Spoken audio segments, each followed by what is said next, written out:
మాట రావటం చూస్తుంటే మాట రావటం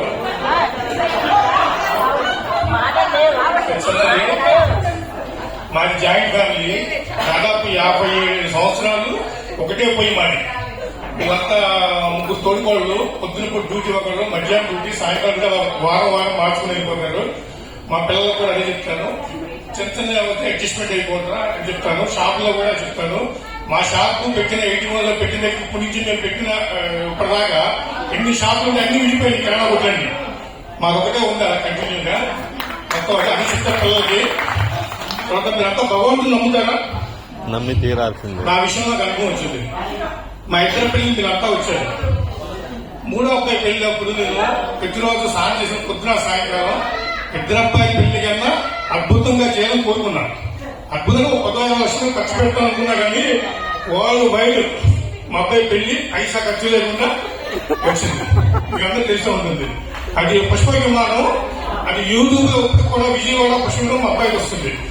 ఫస్ట్ పేజీ ఈనాడులో ఫస్ట్ పేజీ మా అబ్బాయి పెళ్లిది 70 లక్షలు ఉంటుందండి. యాడ్ అది ఫ్రీగా వరల్డ్ వైడ్ అవుతుంది. ఫస్ట్ పేజీ మొత్తం వరల్డ్ వైడ్ అవుతుంది. నాకు అమెరికా నుంచి ఫోన్లు, అన్ని చోట్ల ఫోన్లు వచ్చినాయి. యూట్యూబ్ లో, వాట్సాప్ లో, ఫేస్బుక్ లో వచ్చి. సార్ మేడం గురించి చెప్పండి సార్. అంటే మీరు మీ అబ్బాయి గురించి చెప్పిపోతున్నారు.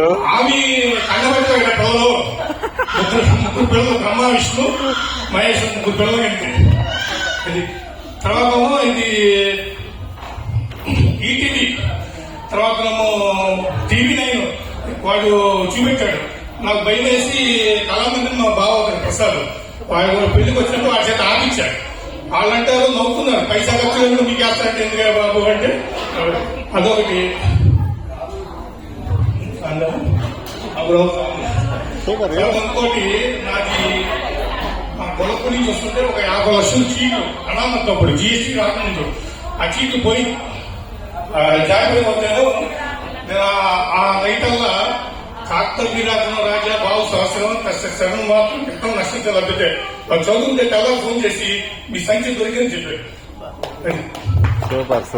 మనంతా జాయింట్ ఫ్యామిలీ, ముగ్గురు పిల్లలు. నా అనుభవం చెప్పారు దేవుడి. నా జీవితమే తాను, తన జీవితమే నేను. అంత చెప్పాల్సింది చెప్పేసారు, చెప్పాల్సింది ఏం లేదు.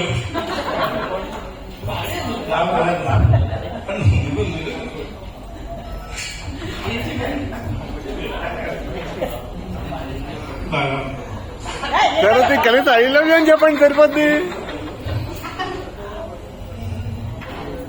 మా హృదయంలో నిద్రించే చెలి.